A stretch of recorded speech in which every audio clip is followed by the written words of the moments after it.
They are the meaning of all my fasts and penances, and my silent uttering of my mantras. They are the basis of religion and activities. By the purifying process of the favorable devotional service, one will attain perfection, and with these two eyes be able to see his transcendental form is shining like moonlight in my heart. And my heart therefore shines and reciprocates. In other words, the ordinary moon lights up the night, and its shine illuminates other objects. But the moon of the effulgence of the form of Sri Rupa Manjari shines into the heart and makes the heart also shine back to the spiritual sky. This moon shines not only in the nighttime, but day and night. Your absence from my vision is like a dose of strong poison, and I will suffer till the end of my life. Narottam Das Thakur says, please give me your mercy in the shade of your lotus feet. Shri Rupa Manjari Para Shimo Shampada Shimor Bhajan Pujan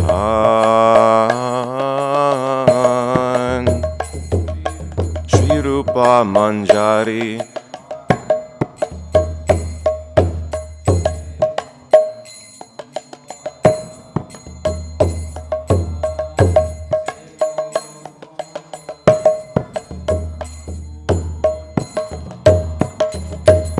Shemor Pranadhana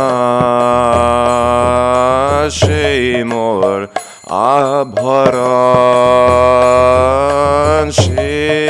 Shemor Jibanir Jiban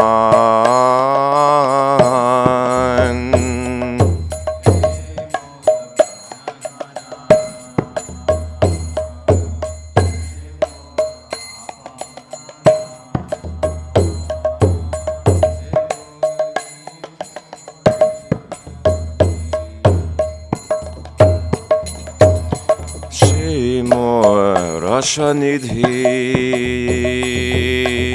Shemor Banshashidhi Shemor Bedir Dharam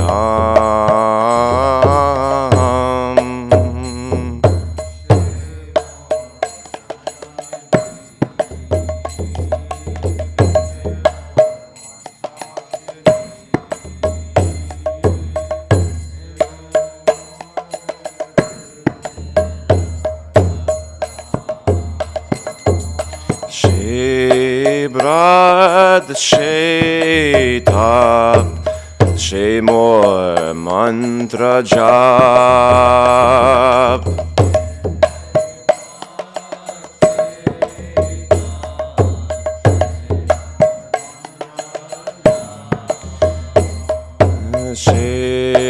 Shemor Dharam Karam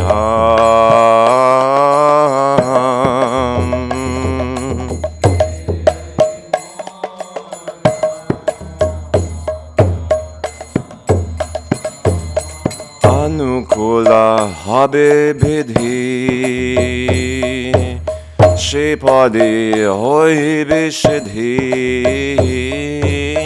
Niraki Boy Duinayane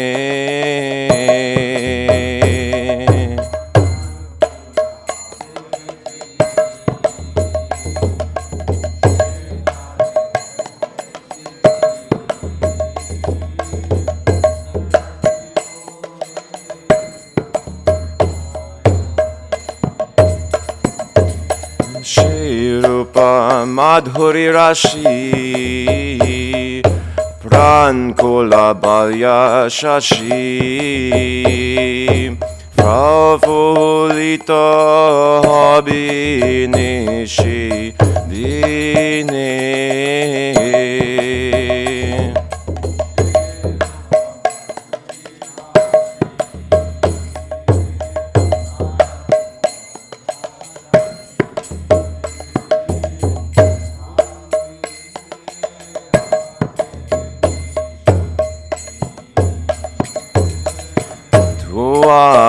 Adarshanahi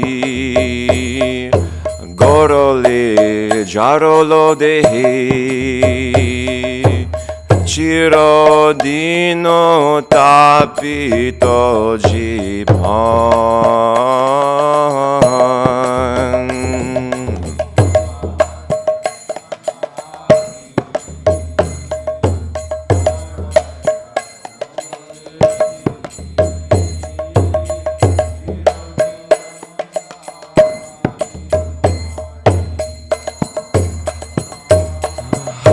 Rupa Kurodhoya Deho Mori Padachaya Narottamo Loilo Sharan.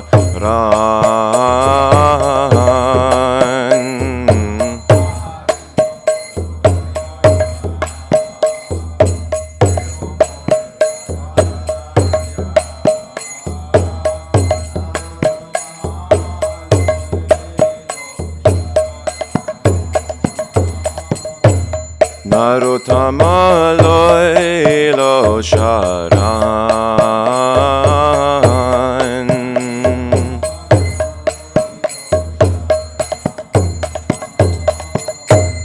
Jai Om Vishnu Pad Paramahamsa Parivrajagacharya Ashta Super Shishimad His Divine Grace A.C. Bhaktivedanta Swami Srila Prabhupada Ki Jai Ananta Koti Vaishnava Vrinda Ki Jai Srila Rupa Goswami Ki Jai. All glories to the Summa devotees. Hare Krishna. All glories to the Summa devotees. Hare Krishna. All glories to the Summa devotees. Hare Krishna. All glories to Sri Guru and Sri Gauranga. All glories to Srila Prabhupada.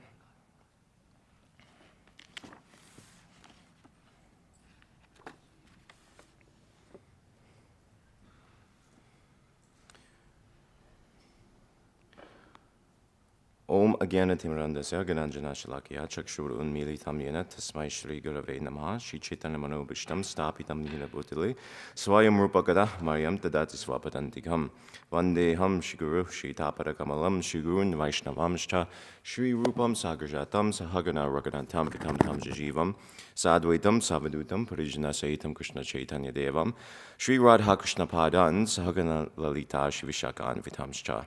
He Krishna Kuruna Sindhu Dinabandhu Jagatpate Gopisha Gopika Kanta Radha Kanta Namastute Tapta Kanchana Gaurangi Radhe Vrindavaneshwari Vrishabhanusute Devi Paranamami Hire Priye Vanchakapatubhyascha Kripa Sindhubhyevacha Patita Nam Pavnebhyo Vaishnavibhyo Namo Namaha. Namo Om Vishnu Padaya Krishna Pishtaya Putare Shmati Bhakti Vakasa Swamin Itanamane. Namo Om Vishnu Padaya Krishna Pishtaya Putare Shmati Bhakti Vedanta Swamin Itanamane. Namaste Sarasvati Devi Gauravani Pracharane Nirvishesha Shunyavadi Pashkyatya Deshatarane. So today is two significant days. It's the, could you check GCal, appearance or disappearance of Gauri Das, Pandit? Disappearance of him. So it's his disappearance, also Rupa Goswami's disappearance. We don't know his appearance day of Rupa Goswami. So I'll speak on Rupa Goswami first. We all know Rupa Goswami. He's our Acharya. Rasacharya is a title that's given to him sometimes. Acharya of the mellows. There's like we have Nama Acharya for Haridas Thakur. So Srila Rupa Goswami, he is the Acharya of understanding the science of Bhakti Rasa. And devotional service in general, different Goswamis were empowered in different ways. We see Gopal Bhatta Goswami, for instance, he's very expert on Archana, deity worship. And he compiled that Shat Kriyasar Deepika, giving details, as well as Hari Bhakti Vilasi helped much with that, giving much of the ritualistic side of Gaudiya Vaishnavas. And Rupa Goswami specifically, he was instructed by Lord Chaitanya and at Prayag. And there's a verse there in Chaitanya Charitamrita. It's very nice. I don't have it here. But it says something to the effect, I think it's chapter 16, Madhya Leela. And Krishnadas Kaviraj Goswami, he composes a Sanskrit verse for every chapter of Chaitanya Charitamrita for the beginning. And he says in the beginning something to the effect of just as the Lord of Brahma, the beginning of creation, was enlightened through the heart by Lord Krishna. So similarly too, Rupa Goswami was enlightened in knowledge of devotional service by Lord Chaitanya.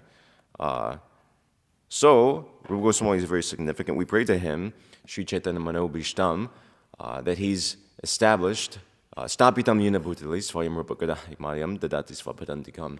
When will he show mercy on me? When that personality was established in this world, Lord Chaitanya's Manobhishta. his Lord Chaitanya's inner mind's desire, in other words. He established it and he made it known, otherwise it wasn't known. You could pull up, we'll just read for a little bit, Madhya Lila, chapter 1, starting at text 57. I'll read a couple of verses, what this actually means. Chapter 1, text 57.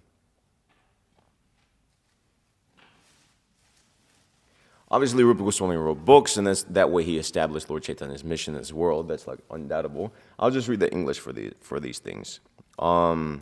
Actually, you can go to 57 and that ecstasy. Yeah, okay, go to the previous verse for context.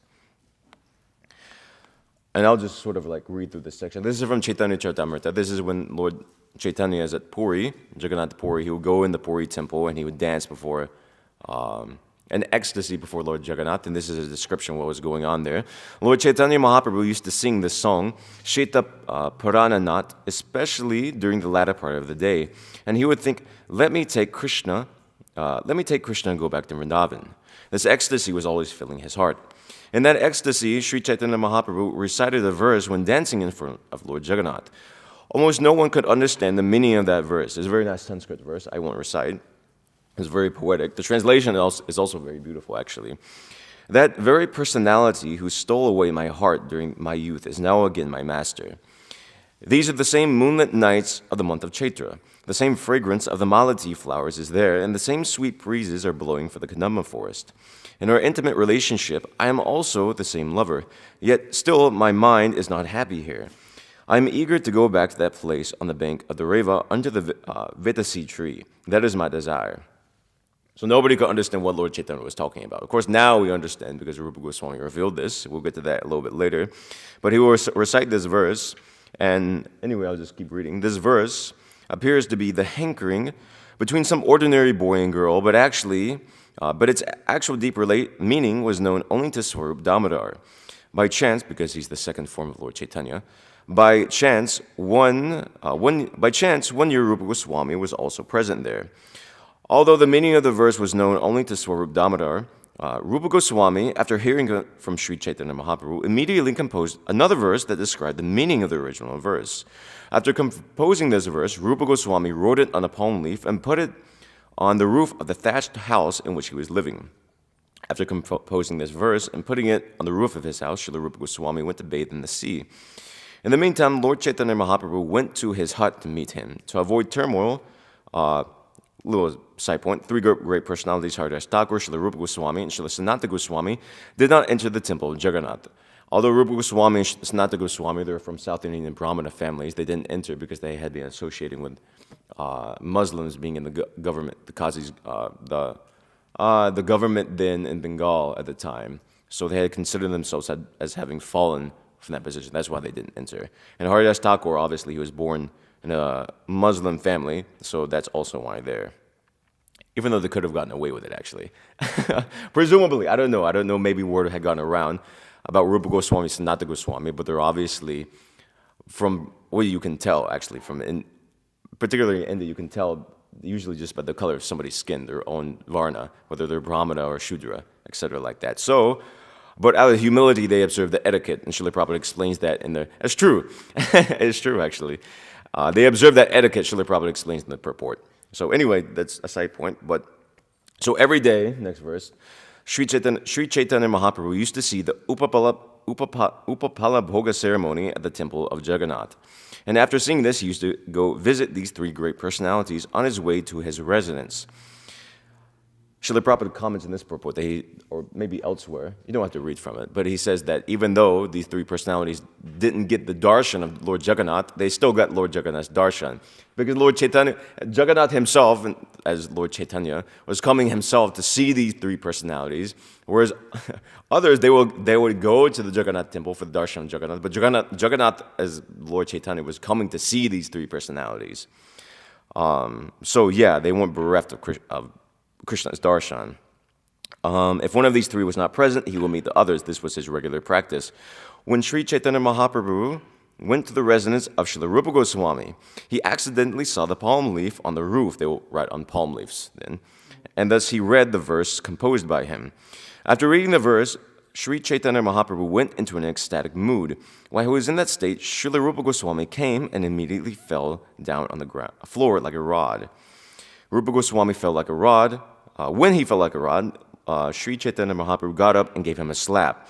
Then taking him on his lap, he began to speak to him. "No one knows the purport of my verse," Chaitanya Mahaprabhu said. "How could you understand my intention?"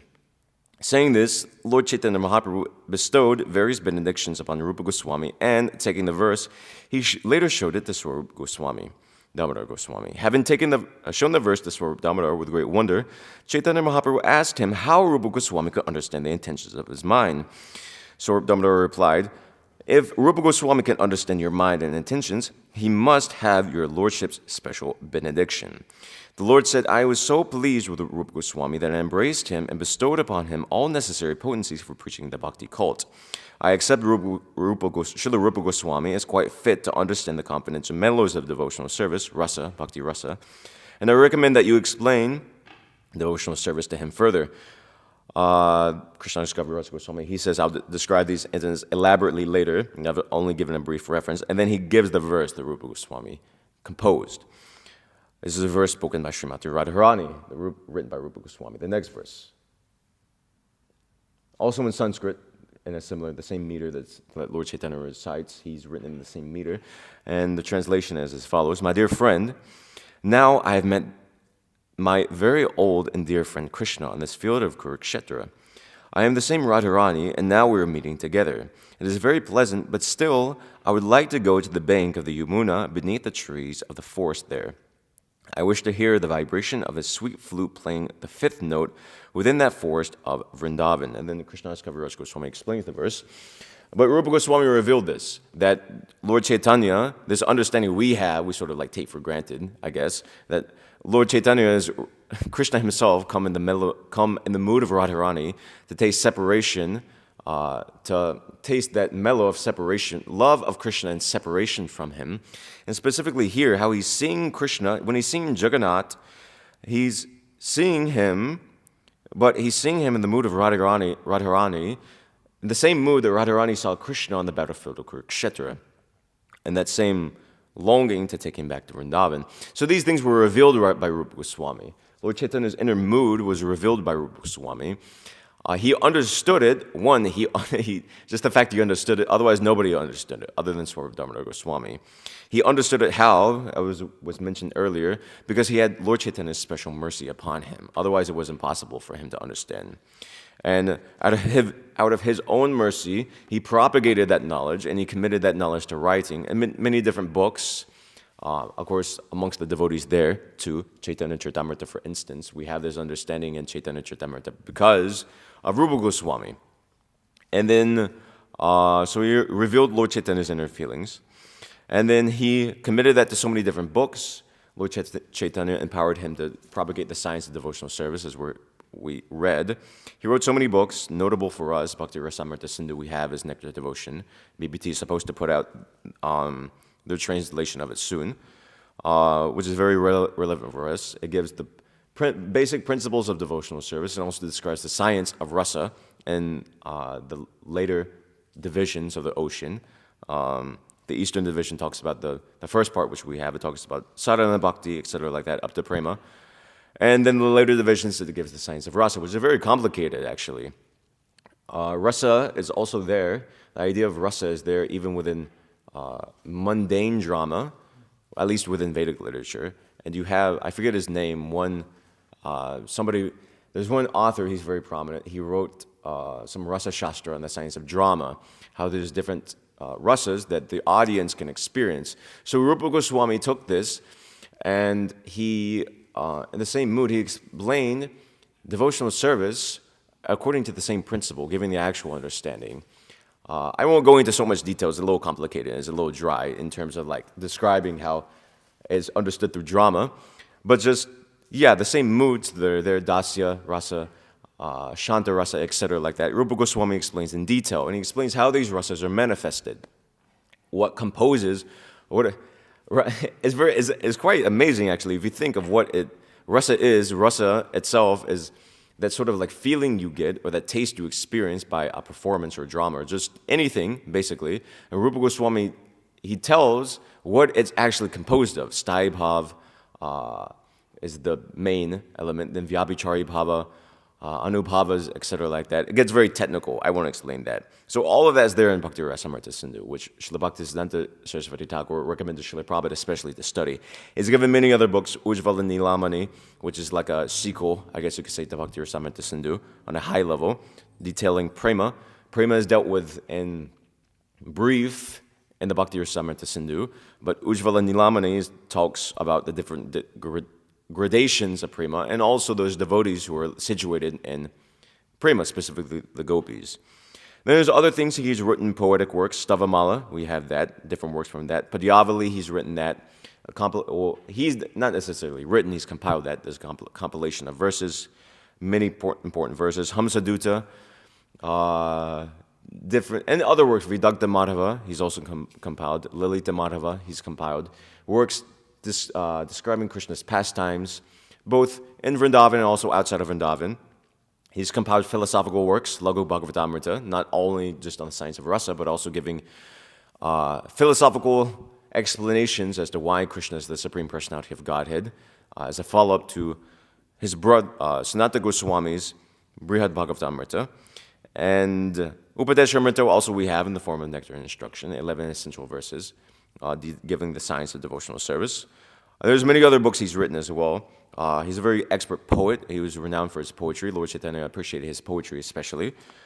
So this is Rupa Goswami in brief. You could give a whole class, but I mean to give a whole class on him. I want to speak for the Bhagavatam Lord too. So he's a very prominent acharya. Notably, Narottam Das Thakur, he wrote this song about Rupa Goswami, which we read, saying that he's the wealth of my life. But he wasn't his guru. He wasn't his direct guru, actually. But Rupa Goswami, he plays a very important part for all Gaudiya Vaishnavas because of this fact that he revealed, in an esoteric sense, everybody's a follower of Rupa Goswami. You have this sense of this term, Rupanuga.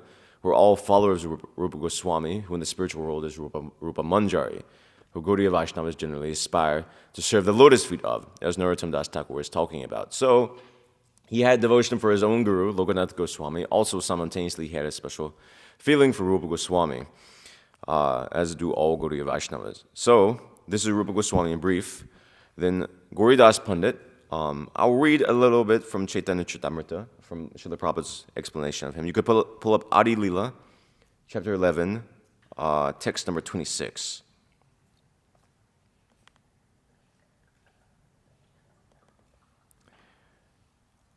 I'll just go to the translation for the sake of time. Gauridas Pandit, the emblem of the most elevated devotional service and love of Godhead, had the greatest potency to receive and deliver such love of Godhead, of Krishna, in other words. Srila Bhaktisiddhanta Saraswati Thakur writes in his Anubhashya, quote, "It is said that Gauridas Pandit was always patronized by King Krishnadas, the son of Harihoda. Gauridas Pandit lived in the village of Shaligram, which is situated a few miles from the railway station of Muragacha, and later he came to reside in Ambika Kalana. It is stated in the Gaur Ganesha Deepika that formerly he was Subal, one of the cowherd boyfriends of Krishna Balaram Vrindavan. Therefore, you see, it's not described here so much, but you see he had a very friendly relationship with Lord Chaitanya, as his position, Subal with Krishna, who's a cowherd boy. So he was the younger brother of Suryadas Shardakel, and with the permission of his elder brother, he shifted his residence to the bank of the Ganges, living there in the town known as Ambika Kalana. Some of the names of the descendants of Gauridas Pandit are as follows, some of which are quite prominent: Sri Nrsimha Chaitanya, Krishna Das, Vishnu Das, Boro Balaram Das, Govinda Raghunath Boro Ganga Das, Aliya Gangaram, Yadavacharya, Hriday Chaitanya, Chanda Haladhar, Mahesh Pandit, Mukata Roy, Bhaturya Gangaram, Aliya Chaitanya, Kaliya Krishnadas, Patua Gopal, Boro Jagannath, Nityananda, Bhavi Jagadish, Raya Krishnadas. Some of these names are duplicates of other, in other words, like Raghunath here is not exactly the Raghunath that's mentioned elsewhere, for example. So it's not exactly equivalent. But the Hriday Chaitanya that's mentioned here, that most of us know, that is the Hriday Chaitanya, that line that's coming down. And Annapurna. The oldest son of Gauridas Pandit was known as Big Balaram, Boro Balaram, and the youngest was known as Raghunath.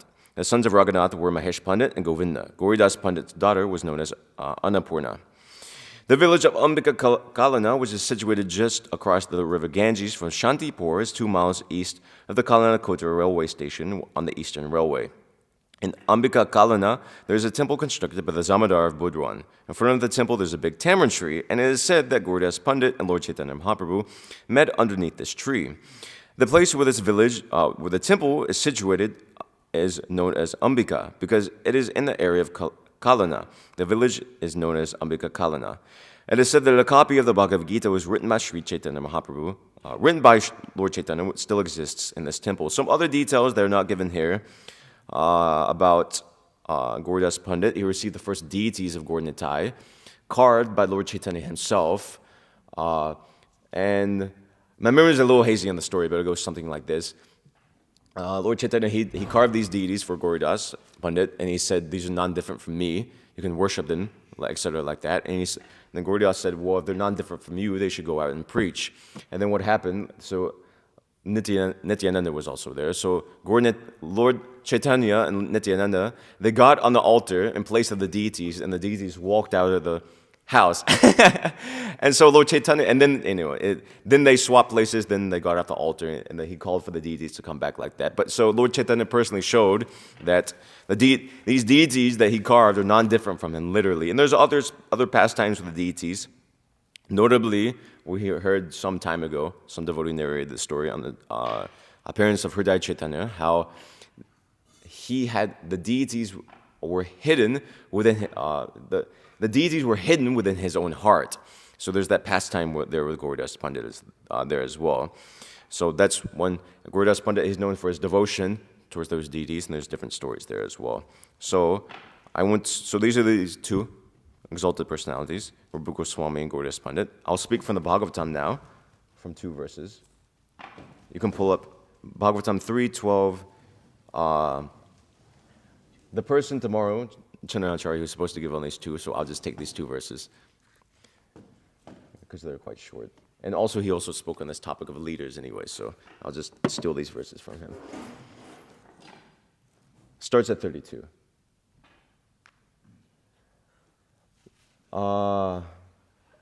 Yeah, okay. I'll just, for the sake of time, because it's already halfway or so, we'll just chant as usual. Tasmai namo bhagavate ya idam svena rochisha atmastam vyanjayamasa sadharmam patumarhati. Tasmai namo bhagavate ya idam svena rochisha atmastam vyanjayamasa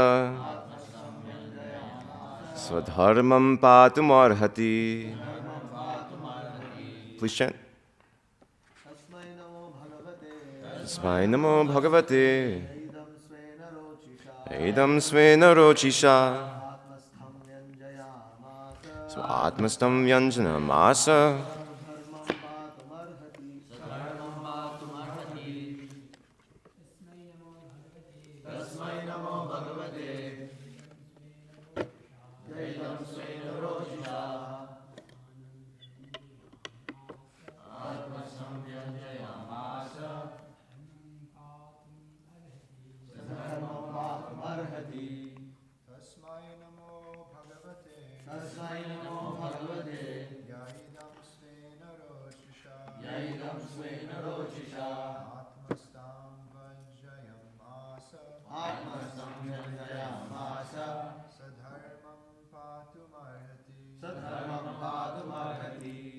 Matajis. Tasmai namo bhagavate Edam svena rochisha Atmastam vyanjayamasa Sadharmam patumarhati. Tasmai namo bhagavate Edam svena rochisha Atmastam vyanjayamasa sadharmam padamarhati. Tasmai, unto him, namaha, obeisances. Bhagavate, unto the personality of Godhead. Yaha, who, idam, this, svena, by his own will. By his own, sorry. Rochisha, effulgence. Atmastam, situated in himself. Vyanjayam, asa, has manifested. Saha, he. Dharmam, religion. Patum, for protection. Arhati, may kindly do so. Translation and purport by His Divine Grace A.C. Bhaktivedanta Swami Srila Prabhupada. Let us offer our respectful obeisances unto the personality of Godhead, who, by his own effulgence, while situated in himself, has manifested this cosmos. May he also protect religion for all goodness. Lust for sexual intercourse is so strong that it appears herein that Brahma could not be dissuaded from his determination in spite of the appeal by his great sons like Marichi. Therefore, the great sons began to pray to the Supreme Lord for the good sense of Brahma. It is only by the grace of the Supreme Lord that one can be protected from the allurement of lusty material desires. The Lord gives protection to devotees who are always engaged in his transcendental loving service, and by his causeless mercy he forgives the accidental fall of a devotee. Therefore, sages like Marichi prayed for the mercy of the Lord, and their prayer was successful. I'll cover the next verse too, because that was slated for tomorrow, so I'll just take it. Saitam grinatah putran poro drishtva prajapatin prajapati patistva tanvam tatyaja vriditastada tam dishoj agrihur ghoram niraham yad vidustamaha. The father of all the Prajapatis, Brahma, while seeing all of his Prajapati's sons speak in that way, became very much ashamed, and at once gave up the body he had accepted. Later, that body appeared in all directions as the dangerous fog and darkness. Srila Vishwanath Chakravarti Thakur, he says that fog still exists to this day. Srila Prabhupada, he comments, the best way to compensate for one's sinful acts is to give up one's body at once. And Brahma, the leader of the living entities, showed this by his personal example. Brahma has a fabulous duration of life, but he was obliged to give up his body due to his grievous sin, even though he had merely contemplated it in his mind without actually having done it. This is a lesson for the living entities, showing how sinful an act it is to indulge in unrestricted sex life. Even to think of abominable sex life is sinful, and to compensate for such sinful acts, one has to give up his body. In other words, one's duration of life, blessings, opulence, etc., are decreased by sinful acts, and the most dangerous type of sinful act is unrestricted sex. Prahlad Maharaj, he says the same thing in the 7th canto. Ignorance is the cause of sinful life, or sinful life is the cause of gross ignorance. The feature of ignorance is darkness or fog.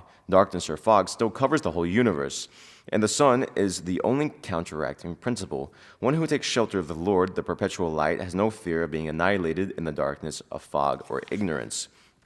So largely, Srila Prabhupada's purports, they follow that of Srila Vishwanath Chakravarti Thakur. He reiterates the same and gives his own elaborations on that, so I won't really comment on that.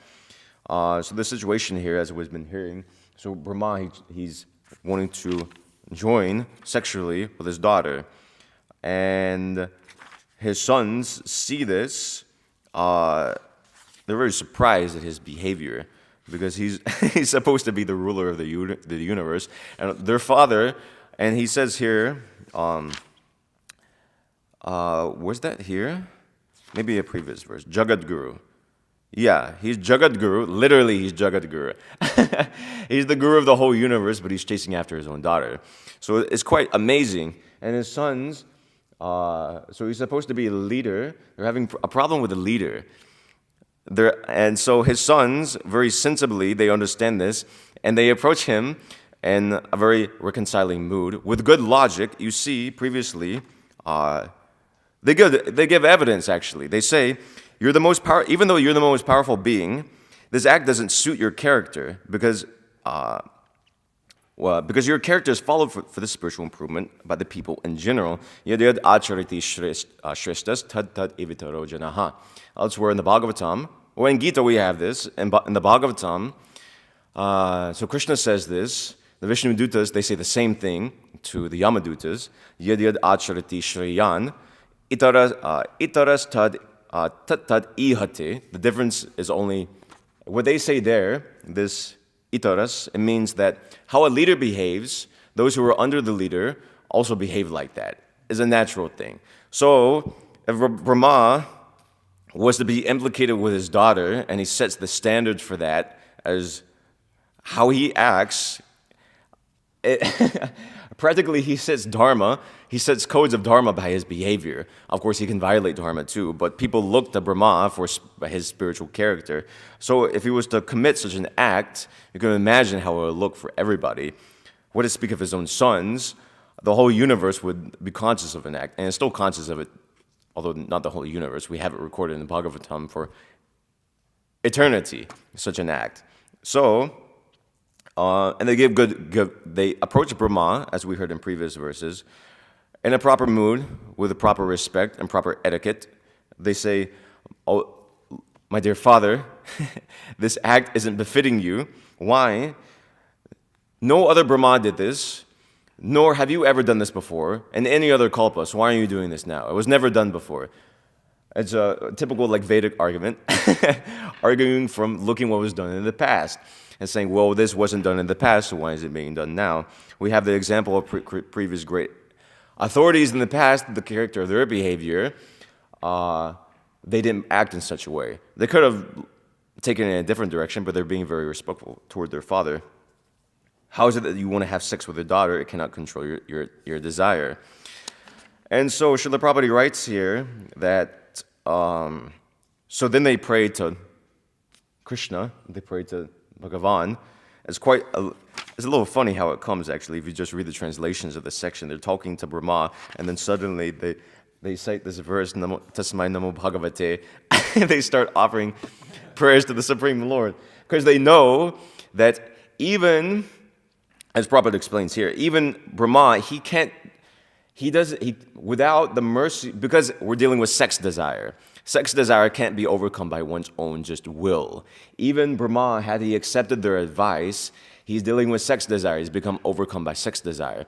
So the only way to overcome that sex desire is not by one's even own intelligence or necessarily the advice of others, is ultimately by the mercy of God. So his sons are praying for the mercy of the Supreme Personality of God. You can take it in two ways. I don't think it's so out of this world to explain it like this, because they're glorifying him as Krishna, as you've established, you've created this world, and you protect dharma. So it seems to me like they're praying to Krishna, please uphold dharma. We need you to uphold dharma right now, and please give our father good intelligence. Because otherwise, Brahma, here Prabhupada elaborates, he says that he heard their advice, but he wasn't necessarily convinced. So the Supreme Lord also had a hand. He needed to have his hand in changing the mind of Brahma. And then what did Brahma do? He took the good advice of his sons, and also by the mercy of Krishna, as we understand from this verse, he took his advice. What did he do? He realized his misbehavior. He immediately gave it up. It's said here, I think it's elaborated in later verses, Vishwanath Chakravarti Thakur, where he elaborates that he didn't commit suicide, he didn't give up his body, because Lord Brahma has a life of two prarabdhas, so he has the time, he lives the time he needs to live, in other words. He doesn't die prematurely, which is interesting. Maybe the only living entity that happens to, although maybe some demigods as well. But Lord Brahma didn't give up his just gross body like that. He gave up his disposition or mentality, Srila Prabhupada translates as. That mentality he was situated in, he completely renounced it, and he effectively became a new person. Even in this world, we have things like that. People go to whatever. They go through, just like you take the example of alcoholics, then they give up that mentality, they're addicted to alcohol or so many other things. They go to AA meetings, etc. like that, and they consider themselves a different person. Or people meet, so many different things. How people have a reformation of character. Sometimes you meet people that are completely different from how they were years ago. Maybe they were in a degraded state, but they've completely reformed themselves, realizing what they were in. So Brahma is in a similar situation. He completely gave up that mentality, didn't cast it off, and it actually became something. When we cast off a mentality, it just kind of like resides there as some scar within our mind. Maybe too for Brahma, but that mentality, it became the darkness of fog in all directions, which you still see in space today, Srila Prabhupada explains. So, yeah. So Brahma immediately gave it up. Srila Prabhupada elaborates that this is a lesson for living entities, how abominable how sinful an act sex life is.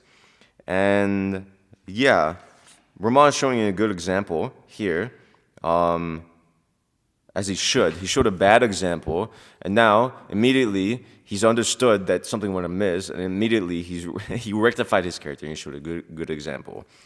So, as I was quoting earlier, his example sets the bar for others, because he's a leader if he doesn't act exemplary. As Srila Prabhupada elaborates in his purport to the Gita, to this Yadid Achariti Shrishtaha, and he says that if a man can't teach other people, you can't tell somebody to stop smoking if you yourself smoke. It doesn't make sense. People aren't going to believe you. They won't buy into it unless you have a genuine, unless their character is like sincere. So similarly, if a leader isn't following what he's talking about, he's not actually a leader. It can't be qualified to be, say, a leader. There's different qualities of a leader. If you look at this book, Moon and Mission, of course, this deals with the organizational side, which I'm not going to get into because that's not really a Bhagavatam class sort of thing. But there's also, leaders should have spiritual qualities. Just like Brahma, he's exhibiting restraint of the senses. Of course, you could say, actually, one thing you could pull up, you could say Brahma got bewildered, but he again regained control of himself. Brahma is very unique. You can pull up 10th canto, chapter 33, text 29, because Brahma is very powerful. He's not an ordinary personality.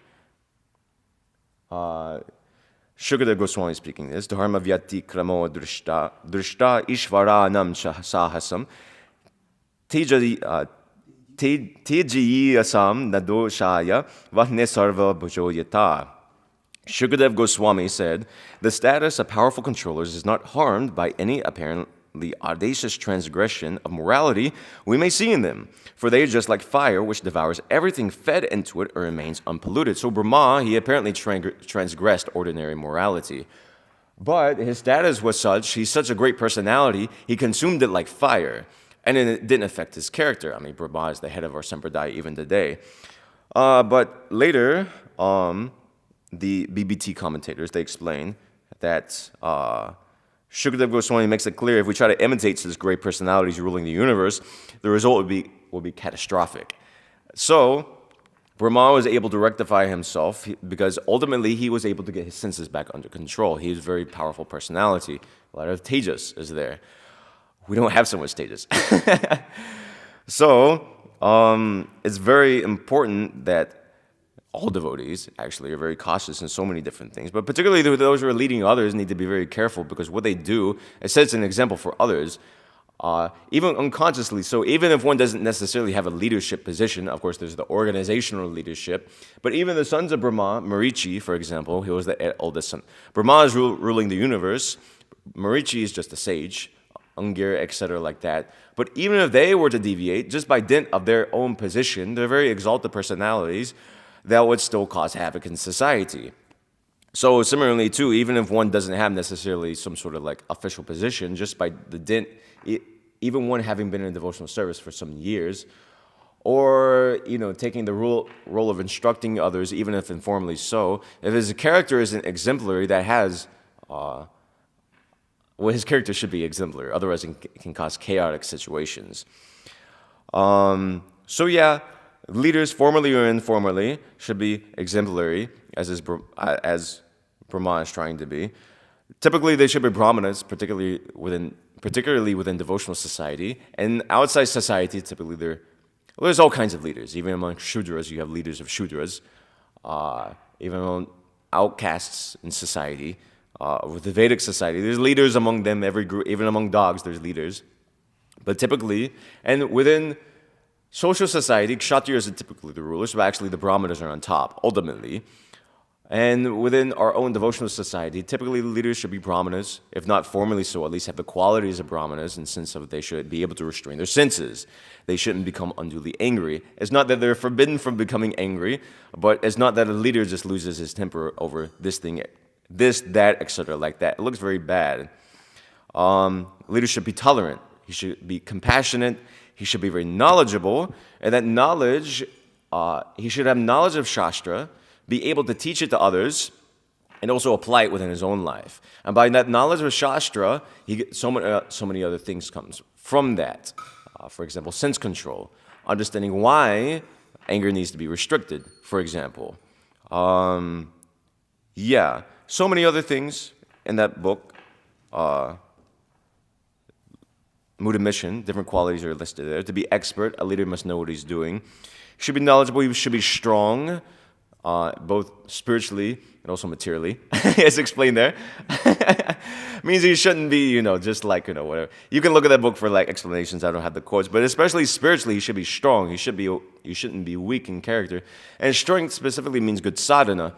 Although there are, you could say, exceptions among which have been we've quoted in different classes of Srila Prabhupada, keeping some leaders of weak sadhana in place. Typically, the general principle is leaders should be strong in their sadhana, because if a leader isn't following, you've seen historically, if a leader isn't following going to Mangalarti or chanting his rounds visibly or reading Srila Prabhupada's books, etc., just following the basic programs, it affects the devotees under him, and then it just causes a very chaotic situation.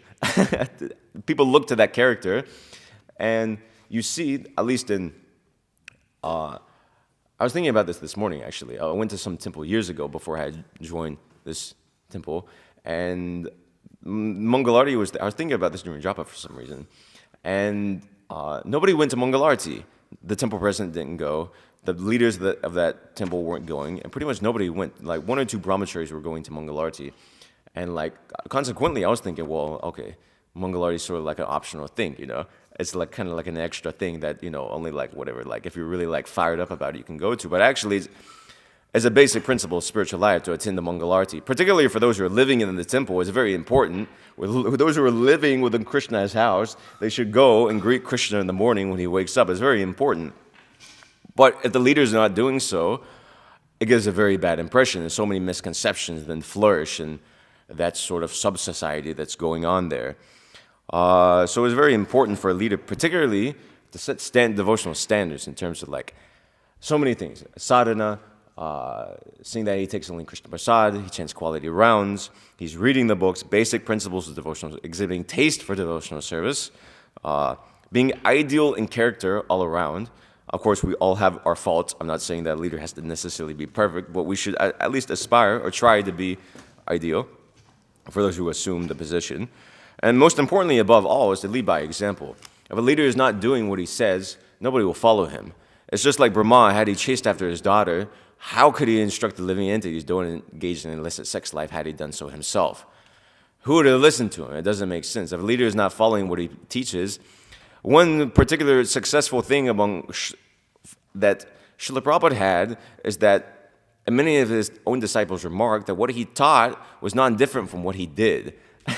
He didn't, and one disciple particularly, or one scholar actually, he notes of Srila Prabhupada that he was living in the same method as his disciples. Of course, there are some differences because Srila Prabhupada is the spiritual master, so there's slightly a different quality of life and different schedule. Srila Prabhupada didn't go to Mangalarti. For instance, he has the qualification to do so because he's the spiritual master, and also you see he was translating books during that time. But largely, the scholar notes that he lived as his disciples lived. It's not that, for instance, he was living very opulently or very luxurious. Now, his disciples would offer him such things because of the position of the disciple. But Srila Prabhupada lived among them. He lived among them, taking this. When he was living in Vrindavan, he wasn't living in very opulent quarters until the very end. Even then, you go there today, you see what Srila Prabhupada was living in. It's just a simple house, constructed of concrete mainly. Is not very opulent. He was living in, his disciples lived in simple facilities, and Srila Prabhupada consequently also lived in simple facilities. He showed them what it meant to practical example in their Krishna consciousness, and what he spoke, unlike most other gurus which had come to the West, it tallied what he actually was doing. What Srila Prabhupada spoke, the philosophy he was speaking, he was living by it. When he was speaking of sense control, he himself was controlled in the senses. to a superlative degree, to the extent that his disciples couldn't match. He would tell his disciples, you should reduce your sleeping, and he would do so himself to an unprecedented scale to his disciples that, to my knowledge, pretty much, I've never known anyone amongst Srila Prabhupada's disciples who have been able to match his sleep schedule of sleeping just like, I don't know, 2-3 hours a day, something like that. Among other things, his strength in preaching, his instructions to his disciples to preach vigorously, and he himself also doing so, exceeding them in all areas. So, yeah, you see the perfect example. And Srila Prabhupada himself, he wanted his disciples he wanted his leaders to act exemplary, because he understood that everything rests upon the leaders. If the leaders are exemplary, then everything falls apart. And it's, as we have experienced within history, both within our own society, even within small groups as well. So it's very important. It's very important that Brahma controlled his senses when it was pointed out to him what he was doing wrong. He did something wrong, that's okay, but he controlled his senses when it came to his mind that something is like amiss here. So Srila Prabhupada, he writes here, significantly so, that the Lord gives protection to devotees who are always engaged in his transcendental loving service, and by his causeless mercy, he forgives the accidental fall of devotee. Brahma, he had a subtle fall down. You could say like that, actually. Not grossly, nothing gross happened, as Prabhupada also makes the point. He just had the thought, actually. But especially for Brahma, the thought is also sinful. Of course, in Kali Yuga, we don't get reactions from that, as explained in the first canto. But it can lead to problems. And even the thought itself, it can create problems. So there's subtle fall down as well. There's fall down within the mind, as we heard from our own spiritual master talking like that. So Brahma, he had a fall down, but it was pointed out to him, and immediately he was able to rectify himself. He cast off whatever was going on and immediately reformed his character. And yeah, he fell, but he got the mercy of Krishna, and he got back up from his position. So, yeah. So I'll end there. That's a lot of content. I spoke on Brahma, his fall, illicit sex, etc., leaders, and also Rupa Goswami, Gauridas Pandit. So somebody wants to discuss or add, we can do so at this time. Yes. Oh, one thing I want to mention. This is completely off topic, but I think I had the great fortune of speaking to Rupa Nuga Prabhu recently, who was initiated in 1966. I'm on the topic of Ritvik things. And he's 86 years old. He's still around. He's still perfectly crystal clear and intelligent. It's very amazing. But he told me one thing I just want to share, because I haven't seen this recorded anywhere else. He told me in 1966, this is the topic of Ritvikism. In 1966, they were discussing the topic of spiritual masters. Who is a spiritual master? What is initiation? And Srila Prabhupada was talking about previous spiritual masters in the storefront. And there he was talking about his own spiritual master, Srila Bhaktisiddhanta Saraswati Thakur. And somebody asked Srila Prabhupada, can we take initiation from a previous acharya, like Srila Bhaktisiddhanta Saraswati Thakur? And Srila Prabhupada replied, no, you can't take initiation from a previous acharya. I thought it was quite amazing. I haven't seen this recorded anywhere. I don't think he's written it down anywhere, but it's a pretty significant point it's oral history, of course, but a lot of our things that we quote is oral history. Much of the Buddha mission is oral history, actually. But it's through an authoritative personality who has been engaged in devotional service throughout his life and always been in good standing. So, that's a pretty significant quote. Anti-Ritvik quote. You can say, no. Srila Prabhupada was asked directly in 1966, can you take initiation from a previous acharya? Srila Prabhupada said, no. So, anyway, that's completely off topic, but I just wanted to share that for everybody's benefit, to spread that and propagate that. So, two questions. First one, we see that even though Rupa Goswami, Sanatana Goswami, they could have gone to the Jagannath temple, they didn't go. And Chaitanya Mahaprabhu didn't force them. And we also know that Chaitanya Mahaprabhu didn't change the status quo, Haridas Thakur not entering the Jagannath temple. And in fact, the way Rupa Goswami and Sanatana Goswami acted, it's almost like, one should consider oneself fallen and then... Yeah. But then, Prabhupada wasn't wasn't happy when his Western disciples weren't allowed to enter the temple. So how do you reconcile these two? Well, I guess humility on the part of the disciple and aggressiveness on the part of Srila Prabhupada.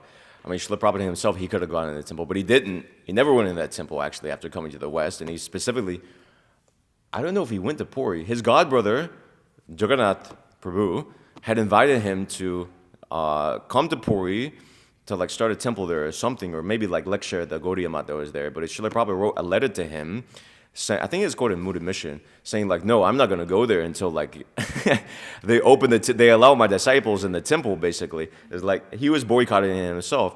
He did maybe he did go there because there is a conversation of him speaking with different pandas there, but he didn't enter the temple. Yeah, so well, two things are going on from my own understanding. One, just like I didn't read the purport, but Srila Prabhupada explains like that we should follow the behavior of Sanatana Goswami, Rupa Goswami, Haridas Thakur as well, that if we're not allowed in, we shouldn't be depressed upon that, about that, because we still have the mercy of Lord Jagannath, and we still have the darshan of Lord Jagannath, especially through his holy name, which even the pandas may not necessarily have a philosophical understanding of.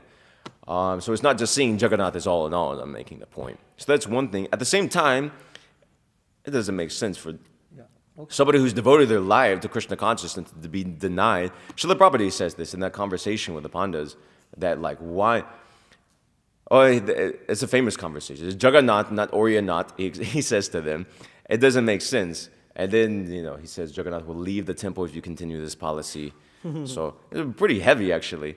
So, yeah, on one level, philosophically, it doesn't make sense. It's not properly done. But out of respect for the custom, at least those are in Western bodies and others, we follow that because that's the etiquette that's somehow going on. Ultimately, in one sense, in a higher sense, Jagannath is allowing it.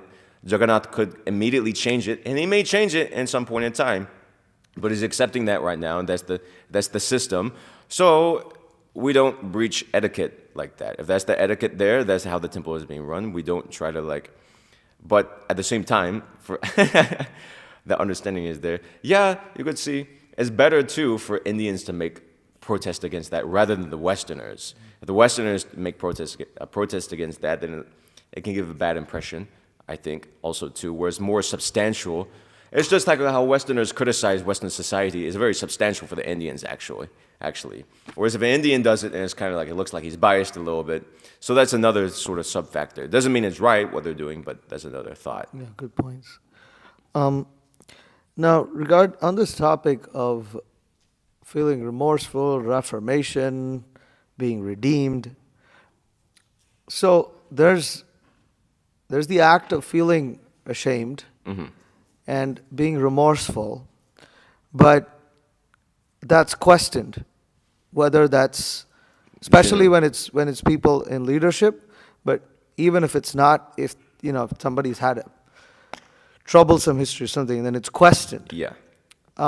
At the same time, but the general principle is, one should forgive and be given another chance. Yeah. But there are cases where we see that it seems like forgiveness was sought. It seems like reformation happened, but it didn't really happen. It hasn't really, nothing has really changed. And in some cases, when such a devotee is put back into their service or whatever they may be, it just seems to bring everything back up again. Yeah. And it causes disturbance in Vaishnava society. So we have the example of, for instance, one senior disciple of Srila Prabhupada who, was thrown out of the society, then came back, sought forgiveness, and later, caused such havoc, not during Prabhupada's presence, but afterwards, which caused a lot of devotees to reflect that this guy hadn't really changed.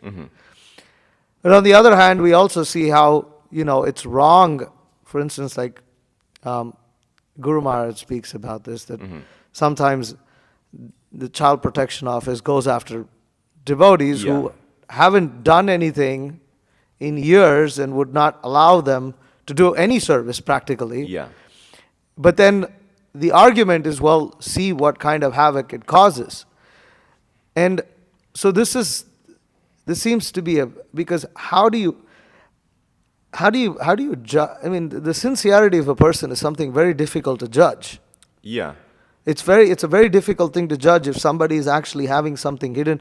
You may speak and they may agree to everything and all the rules are in place, but then it's still there.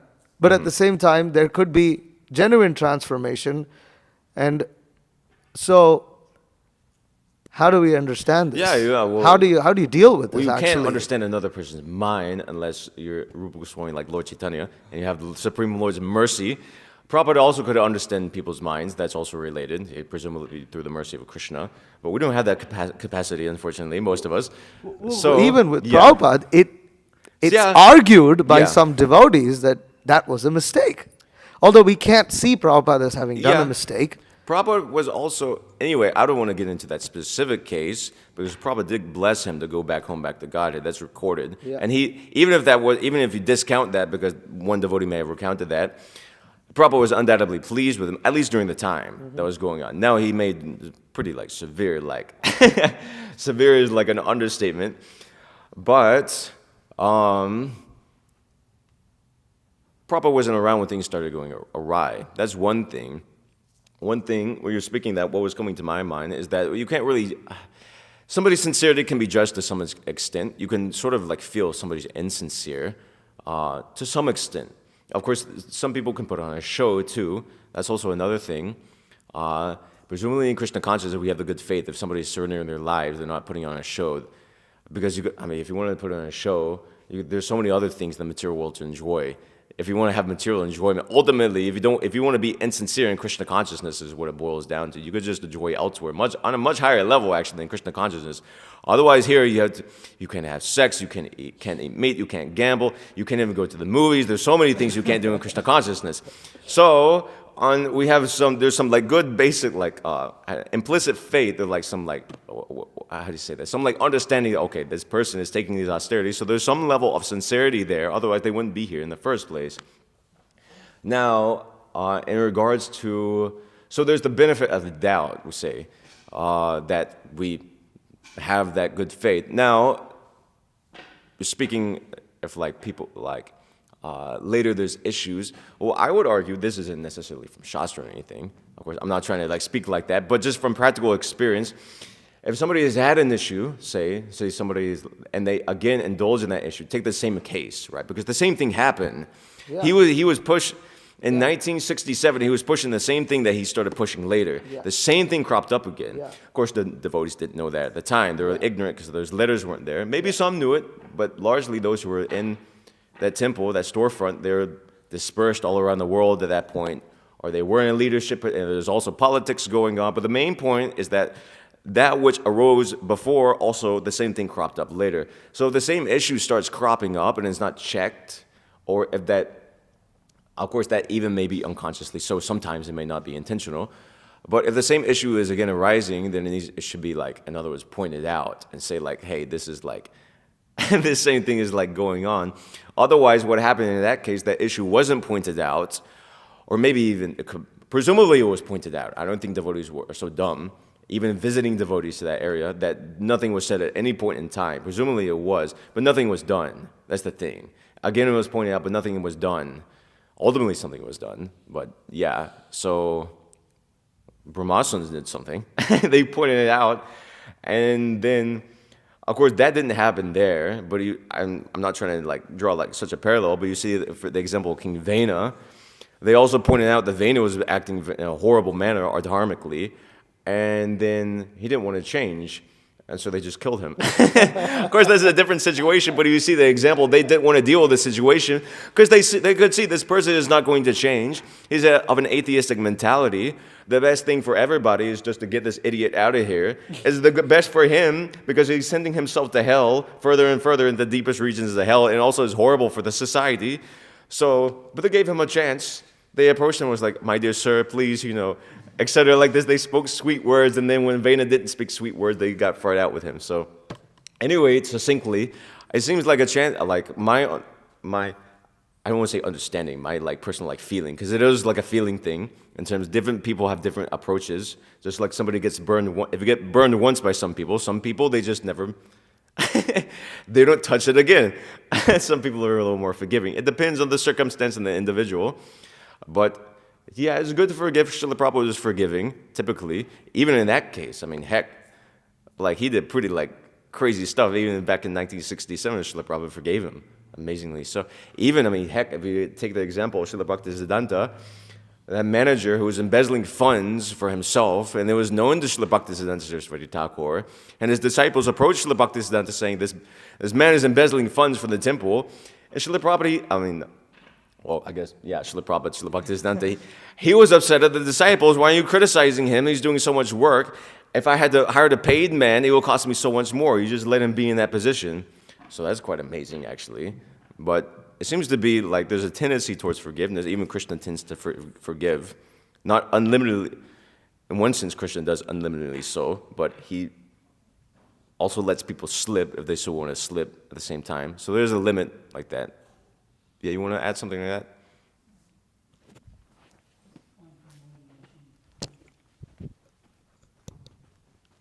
One thing we recognize is sometimes we tend to forget what the 70s were like, or devotees tend to forget, or sometimes it's really rosy. But when you read through that Buddha mission, most of the devotees were crazy, and anyone that was a little bit competent, Srila Prabhupada utilized to the best of their ability. Yeah. So the situation for Srila Prabhupada at the time was also, there was a lot of dire need for leaders to do something, or just even sane people to head something.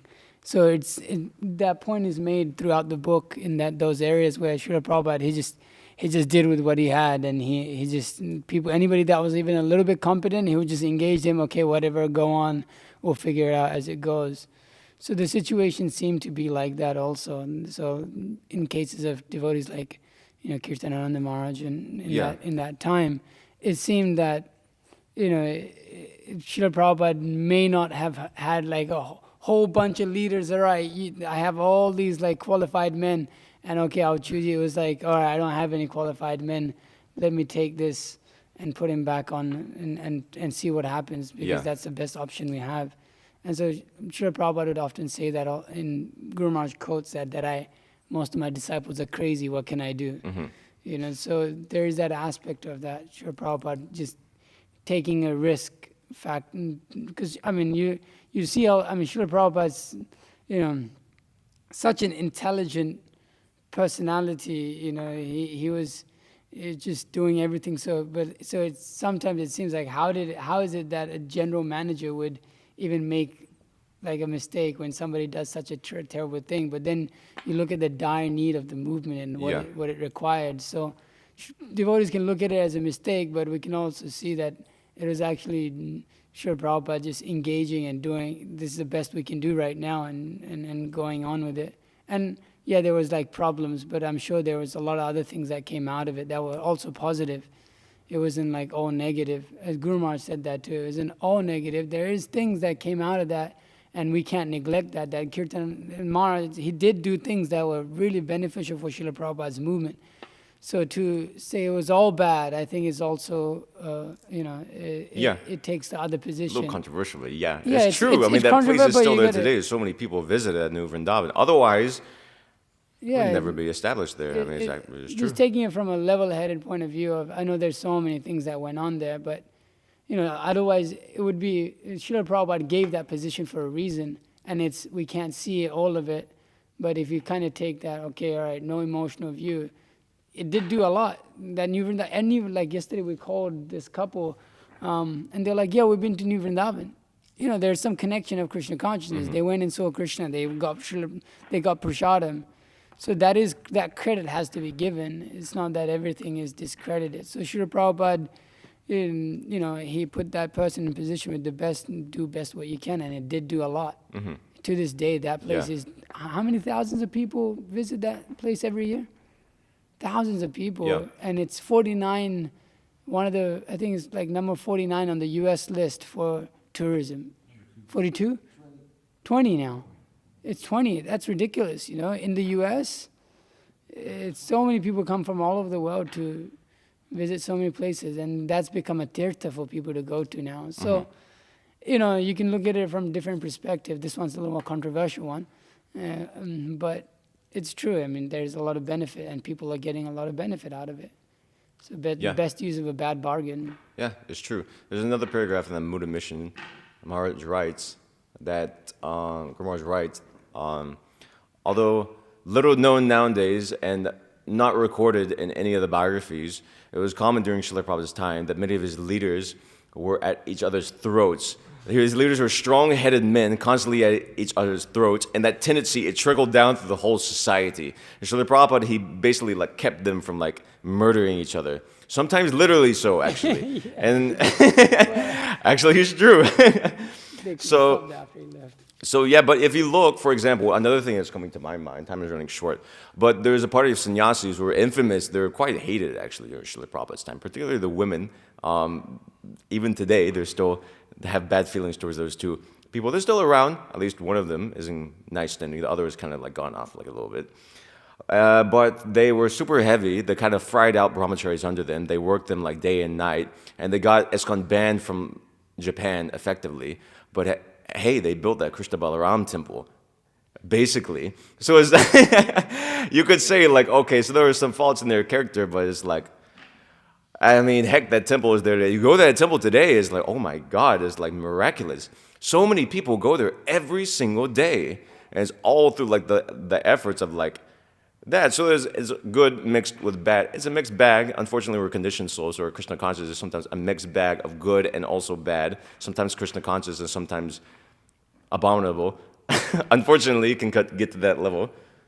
Yeah. Just I was going to say, sometimes we can be unforgiving to people, but Lord Brahma, he's acting under the instructions of Krishna, and somehow he's fallen down. Yeah. But it was no intention to do so.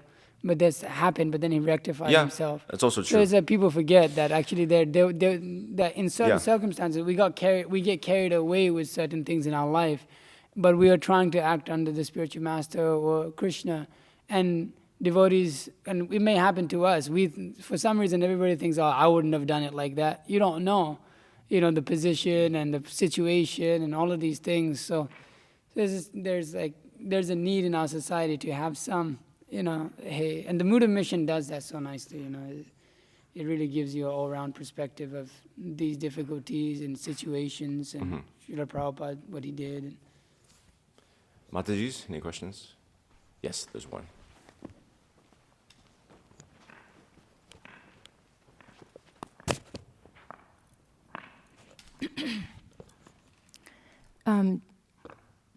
During my lifetime, I've been made aware of a disturbing amount of instances where individuals I meet have experienced incest. And during my time in the military, there were so many instances where senior leadership were exploiting their juniors.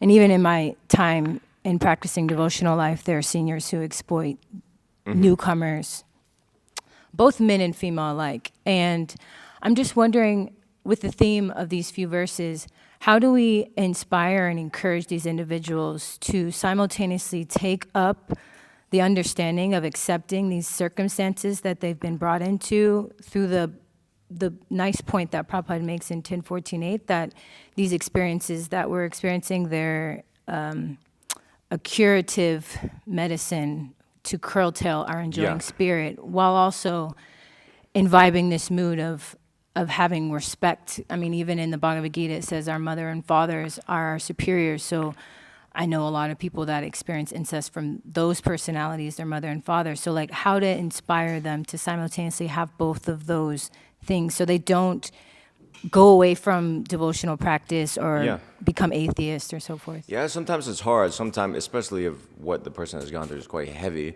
it's sometimes hard. Guru Maharaj was given a lecture on this somewhat recently. Maybe when he was here, he was speaking on this. I forget. He was speaking on generally leaders. Sometimes it's such a situation, as historically has been, that the leader exploits the people under them. What can you do? But it doesn't stop for it. It doesn't change the fact that Krishna is the Supreme Personality of Godhead, for instance. It doesn't have a bearing on the Vedic literature. Why were you put in that situation? Well, could be Krishna wanted to purify you. How do you help such a person?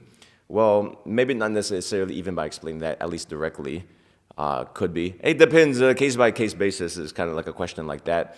But generally, the basic point is, coming back to the faith in Krishna, we shouldn't like abandon our faith in Krishna, because even philosophically, you take it philosophically, nothing else makes sense. What else are you gonna do? You're gonna enjoy the world if you want to enjoy the world and take to atheism or agnosticism, but it doesn't make sense and it doesn't satisfy you ultimately. If you take to a different religion, neither do they make sense. Krishna consciousness is the best solution. It's like the only solution, basically, both philosophically and practically. How can you give it up? You may have been burned by a certain situation, but how can you turn away from Krishna? He's your like ever well wisher. So the best thing to do in that situation, of course, it's case by case, the same thing. But the best thing is just to hit on that point of like hearing and chanting about Krishna. According to my own, I haven't dealt with it so much personally, but just like speaking like that, encourage that person in Krishna consciousness, keep to the basics, and that will keep them in the process. It may not be, as has been the case with some people, that they may not even come back into, for example, ISKCON has had many people who have left and will never come back. It's just like that because they've been burned. But it doesn't mean they lost faith in their spiritual master or they lost faith in Krishna. So that's very important. Society may be there, society may not be there. The society may even fall apart, as did the Gaudiya Math. But we shouldn't lose our faith in Krishna. That's the most essential thing. So that could be explained from a philosophical standpoint, if they're willing to listen like that, or if they have that faith in Krishna, just to encourage them in that and try and cultivate that and etc. like that. So that's how I would respond. So it's a little subjective and it depends on the person too. So. Okay, Srimad Bhagavatam ki jai, Srila Rupa Goswami ki jai, Srila Gauridas Pandit ki jai.